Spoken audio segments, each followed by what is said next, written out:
Good morning, everyone. It's Joker, and today we are back with another slime video. And it is now time to take on Jubilee 36 boss battles. Two of them. The first stage being AoE, the second stage being single target. Today we're going to be focusing, or this video we're going to be focusing on boss battle 1, 135k, rank 5, which is technically rank 4 because there's a bot in here. Good morning. So I don't know if that's supposed to be a riff off me or something like that, but sure. Bring the meta, obviously, right?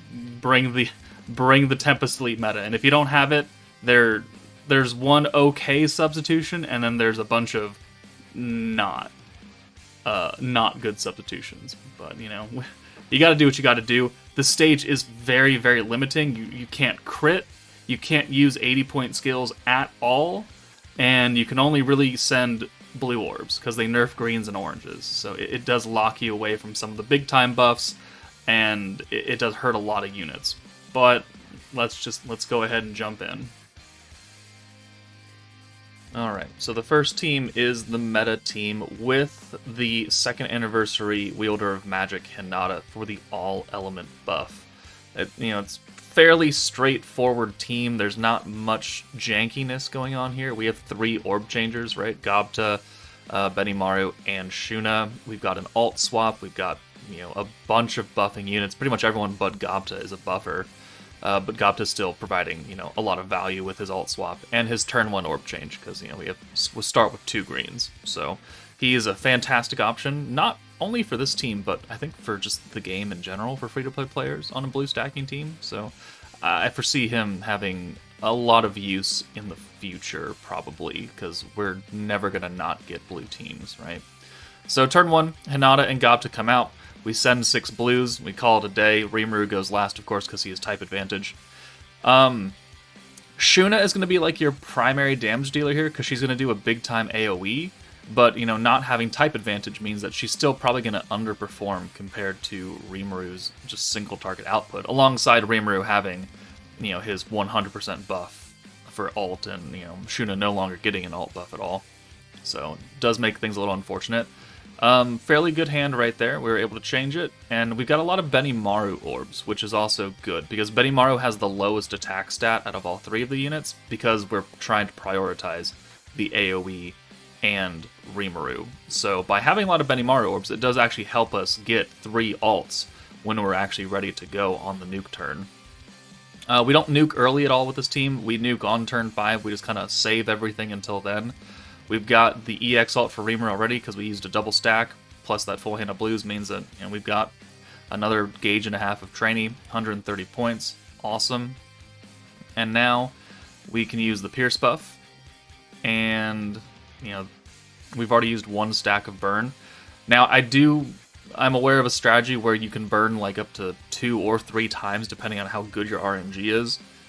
I've seen a lot of people going for 2 stacks of burn on the final nuke, which will definitely do a lot of damage because, 2 stacks of burn plus the AoE plus the single target plus the follow-ups, like that will do a lot of damage. But I've found in my testing that if you don't have the Benimaru ult as well, it kind of doesn't do as well, right? So I'd like, before I sat down to voice this over, I did a run where I had the Shuna ult and the Rimuru ult and 5 orbs on the final turn with 2 stacks of burn, and I did about 8k less total score. So you really need things to work out, and you really need that 3rd ult from Benny to really push that into a possible realm. But so here, we have the EX alt with Shuna, we have an EX alt with Rimuru, we have an alt with Benimaru, so we're looking pretty good. And now what we can do is, we can pretty much swap out Shuna for Hinata, and then pray that this hits the right orb. Boom, there you go. And then we'll bring Hinata in. And then we could have 3 alts. If we can take Shuna out, we can give Benimaru the EX alt, then we would have triple EX alts if we play our cards right. So, is that what I do, though? Because I recorded this like 3 days ago. It doesn't look like it. Doesn't look like it. Okay, so we came in here, what are we doing? Alright, so we're burning here now. So we're still going to have that burn stack active next turn when we're actually ready to nuke. We've got a full hand of blues. We can no longer alt swap since we've already used it once. So we could use this because we're going to get it back again next turn. So we'll just send these 5 blues. The Pierce buff is not leaving. Yeah, no, the Pierce buff will be active for one more turn on Shuna and Rimuru. I think. Maybe. This is what I get for not watching, not reviewing it in like 3 days' time or something. Okay, so cool guard. You know, gotta love guards. You also do not want to crit here because they have a lot of crit resistance. All right, there we go. Okay, so we have 1 orb for Gapta. Perfect.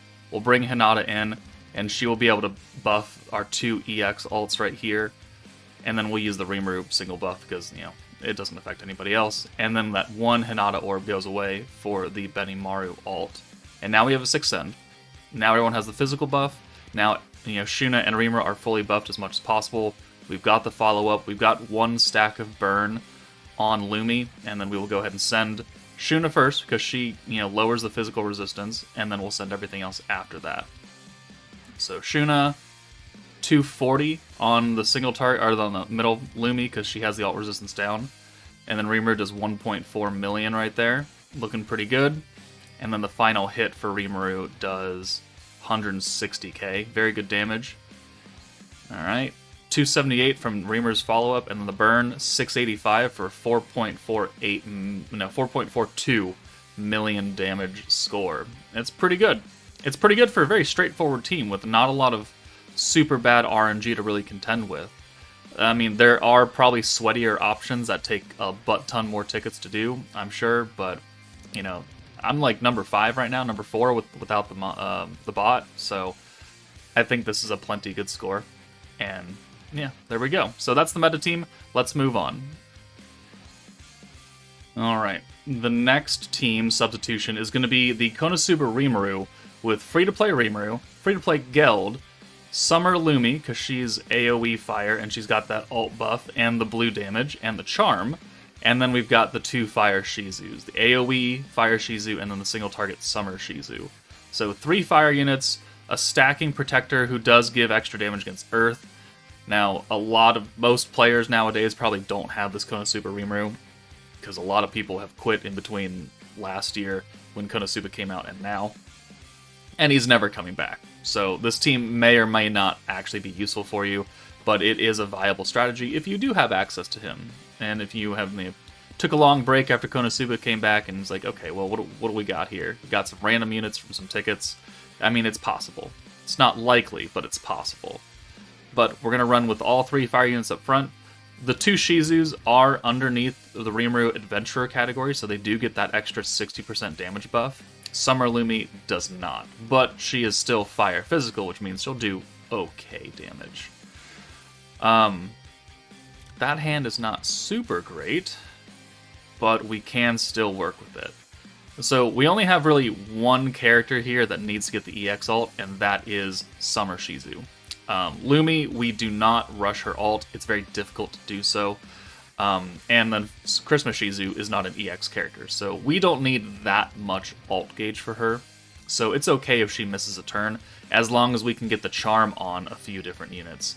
So Rimuru came in for her, yoinked all her orbs, Geld comes in, changes that 1 leftover orange, and then we're going to continue to send. And it's very important that Christmas Shizu Summer Shizu stays in pretty much the entire time to get as much gauge as possible. So now that we've got 2 stacks of Rimuru, we'll have a lot of points on turn 3. That's a good hand right there because we can easily convert that. So we're looking pretty good. So either way you want to do this, you can do it. So Geld comes in. We'll use the blue buff from Summer Lumi, which gives blues 70% extra damage, and also puts the charm effect, or the enamor effect, on 1 target, which gives you a free 15% alt gauge at the end of the turn. So this is what's going to help us rush Lumi, or not Lumi, but the Shizu's alts. Because if we can get 1 stack, that's 15% for the next, 3 turns or something. If we can get 2 stacks, that's 30% for the next couple turns. And that's really, really going to help us out with getting those alts. So, Summer Shizu, getting those orbs in. And that's a good hand right there.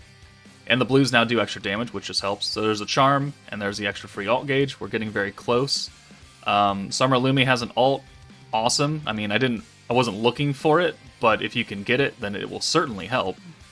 And then we'll put the charm on Ramorous, so therefore now we're getting 30% free alt gauge, which is going to help get us that final amount for Christmas Shizu. Even if she didn't have any orbs, it would still work, and then that will also give us Summer Shizu, because once we swap her out, it's going to be, all Shizu orbs, which works out very, very well. We'll do the alt swap, and then we can also use the AoE debuff with Christmas Shizu, because it lowers AoE defense and boosts pierce damage, which we are not going to pierce unless we do it naturally. But Christmas Shizu is an AoE character, so we might as well use that. Or we hold on to it next turn. Either way, it's active regardless, so it will be active. And we will definitely have enough points, because this is not like a huge 80-point team, because we can't use 80-point skills. So we're gonna be just fine. So there's the charm. That gets us the alts. Boom. We have 2 more stacks of Konosuba Rimuru. He's stacking 20% alt damage every single turn, and that will go on top of any temporary alt buff, which is what Summer Lumi is doing, which, if it's fully capped out, is 100%. So we're going to look pretty good. Let's use the weakness buff. Let's not use the fire buff yet, because, let's not use anything but the orb changes. No, come on. No. Use your head. Take that away. There you go. Just the orb change. I think I'm doing math right now. I think I'm doing math to see, what can I get away with. So we're just going to orb change with Rimuru, and we're going to have to send just 5 orbs instead of 6. Summer Lumi comes in, and now we will use the weakness strike, the fire buff, the AoE, and the alt buff. Everything is fully capped out. Everyone is fire. We have 2 AoE units, so this will be a fairly good turn. It'd be better if we had, Summer Shizu orbs, and we had 6, but oh well. So Lumi goes first, and then we follow up. Lumi herself does not a lot. 132, I mean, it's not bad, actually. It's not an EX alt, though. 274 with Christmas Shizu, and then 655 with Summer Shizu. Fairly decent. Fairly good. And then we end up at 2.3 million. So, I mean, it's not bad for a substitute team, all things considered. It just needs a protector that almost nobody has access to anymore. Well, no one does have access to anymore, but only some people will actually have in general. But if you do, and you have, some of these tools, then certainly you can make it work. If you don't have Summer Lumi, I mean, just bring, I pressed the wrong button. But if you don't have Summer Lumi, you can bring Summer Shuna with her orb change and the 70% alt buff. I mean, it won't do as well, but hey, it's something. At least you have a unit that's giving you double priority, right? You have an orb change and an alt buff. Both those things work for this team. And her alt buff will also stack with Protector Rimuru. So let's move on to the third team. Alright, the third team is going to be another Summer Lumi focused team, but this time we're going to make her the DPS with Christmas Shizu, the sub DPS, and this is assuming that you don't have Adventure Rimuru Protector, and you have Summer Trainee instead. So we're bringing her. We're also bringing the new Gopta, because we need that turn 1 orb change. We're going to bring Summer Ramorous, who's a free-to-play unit, and I'm bringing her, one, because she has also the Enamor effect, charm, whatever you want to call it. If you don't have Ramorous, just bring another orb changer. Free-to-play Soka works. Free-to-play Frey can technically work. Dark Lumi, Octagram Lumi, for the stacking alt buff, which will go on top of the Summer Lumi buff, and then Shizu for her fire buff, and Lumi for, everything else that she's bringing. So, I mean, this team definitely will work. Protector Trainee gives us 40 skill points every time we use her, and guarantees the next hand are going to be blues. So, you know how Soka and Mirai guarantee that the next hand will be greens, and then Milim and Hinata guarantee that the next hands will be orange? Well, Trainee does that, but for blues, but she's a protector. So they haven't yet given us a unit that can do that with just a normal skill, like a battle skill. So turn 1, orb change. We want to leave Octagram Lumi in because we get that extra protection gauge. It's really nice, even though we would get it anyways because of our protection traits that we have underneath Summer Lumi and Christmas Shizu. Doesn't really matter, though. 2 stacks of Protector is great, because that's 80 free skill points if we choose to use it. It's just that, because the stage has the 80-point seal, we will actually never be able to cap out Octagram Lumi. So if you don't have her skill fuse, don't worry, because you wouldn't be able to use that last stack anyways, because it would cost 85 points, and you're not allowed to use skills over 80. So, hey, a win's a win, right? That makes it more free-to-play friendly. So, don't worry about it. We'll take her out now, because we've got the 2 stacks.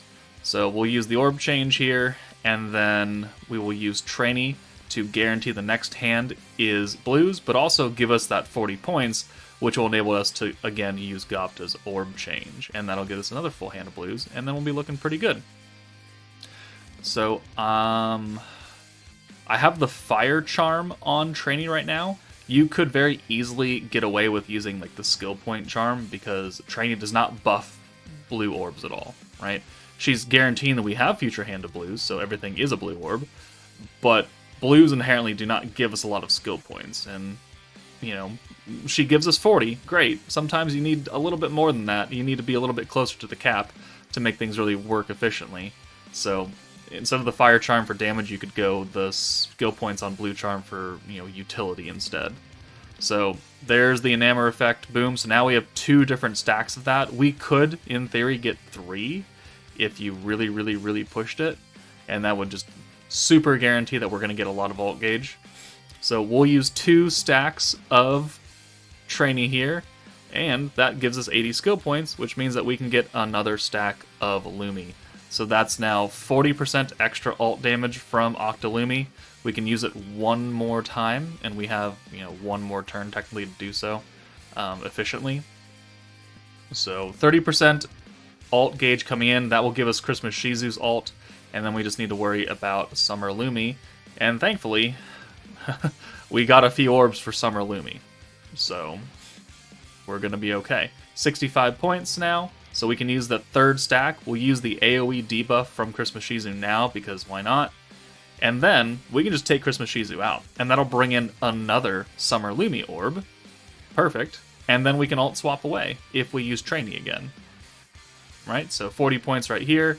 Boom, now we can use the alt swap from Gopta. We're going to have 5 Summer Lumi orbs, and that's going to get us her alt. So this worked out very, very, very well for me. Boom, there we go. So extra 53, so we're 87 plus another 40. We only need 110 to use the Christmas Shizu buff and the Summer Lumi buff, because we can't use any more Octolumi. And those are all the buffs we brought. And we've already used the AoE debuff, so we're looking pretty good. Now, Summer Lumi is going to give us that 100% as long as you use a Protector 5 times. So we'll have to do this in a specific order right now. But she also puts a dark or fire resistance debuff on the enemy. So right now, we're checking. We're at 90% for Lumi. So we would need to use the Protector 1 more time. So we're going to use the fire buff first, which then we need to use Trainee to give us those extra 40 points. And now we are capped out at the 100% total ult damage. And you know, we'll do okay. We have an AoE ult with Octolumi too. I mean, why not? We also have a full 6-hand send. 91k on that. Not great. Octolumi does even less, 38.9. Super not great. And then Summer Lumi, 244, and she also pierced on the other side. And because we have a pierce power buff, she did like 314, 317k or something around there. That's pretty good for that team. And we end at 1.5 million. So, I mean, it's a respectable number for a team that has no meta units except for the free-to-play one. So, I would not be upset if you had to use this team and be like, hey, I got a score. It's above 1 million. So, I mean, that's already good right there. But there is the 3rd team. Let's move on to the final sad team.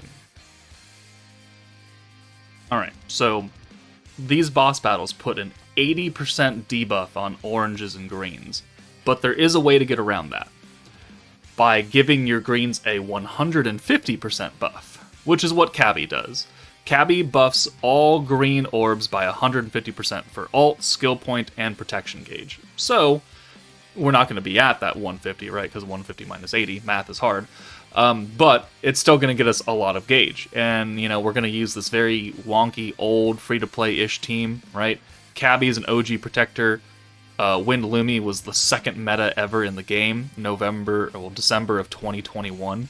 And then free-to-play Aaron, free-to-play Isis, OG release Fire Benimaru, and then Fire 2.0 AoE Velzard, who is, and was for her time, a pretty good AoE DPS unit, because she stole 2 orbs for herself, and she gave herself an attack buff and like a 40% alt buff. So, I mean, it was serviceable for the time, right? This was coming off the first anniversary, and AoE units were only like starting to become really, really useful because Valor Cup was brand new. So, right here, I mean, we've got Aaron. Or we could just send the 4 blues. Well, actually, no, we don't have Aaron because we can't use anything. We're going to send the 4 blues here. And because we have the big 3, these 4 blues will get us a stack of Chabby, which is the most important thing, and also 56 skill points. So next turn, we can use Chabby, we can use the Isis and Aaron orb changes here, and we're going to have a full hand of greens, which are technically nerfed, but also not nerfed. So, orb change. The Isis buff would do nothing here because Chabby would override it because Isis is doing 50 and Chabby's doing 150. So there's no point in using it at all here. So Chabby, boom. He also raises our skill cap by 40, which means that we can hold extra. But because this stage seals 80-point skills, if you use orb changes enough, they will get to be 85 cost, and eventually you will not be able to orb change anymore. But thankfully it's only a 5-turn fight, so by the time you hit that 5 turns, you're probably capped out, and then you're just ready to nuke anyways. I don't worry about saving anything. This team isn't super high damage, so we're just going to use the alts as they come, and we'll just get as much damage as possible, because all of our buffs are very cheap. Both Benimaru and Velzard's buffs are 15 points. Benimaru is not skill fused, otherwise he would do a bit more damage, but I haven't really found the need to skill fuse him, so we'll use another stack of Chabby because we're going to get it, and then we'll send all 6 of these orbs alongside the Velzard alt. The reason I brought Wind Lumi is just for another orb changer, the special convert, just in case we use the other ones a little bit too frequently and we need to have something else that's a little bit cheaper. We could use her, so it kind of works out. But there we go. Not a lot of damage on Velzard, but again, we're not expecting to do a lot of damage. We're not stacking any attack effect, we're not gaining any super powered buff that lasts for multiple turns. It's just a 1-turn easy pop and then move on with your day. Orb change here, we'll bring Isis in, and we'll keep Aaron a little bit cheaper. But now this, because now we've used Isis for the 3rd time, it's now an 85-point skill, and now it's sealed. So we cannot orb change with Isis again. But it is the second to last turn. So, cool. And here, once we send this, we will get both an alt for Benny again, and we will get an alt for Velzard. And now I'm trying to decide who I want to send first, but they have magic resistance, so we're going to send Velzard. So Benny does 17k. Awesome. 6,500 on Velzard's attacks, and then the 200% orb. We crit, unfortunately. Funny. Very, very funny. But this works out, because while we can't orb change with Isis, we do have 2 Velzard orbs, which means that we can just steal those and make 4 Velzard orbs and use our buffs again.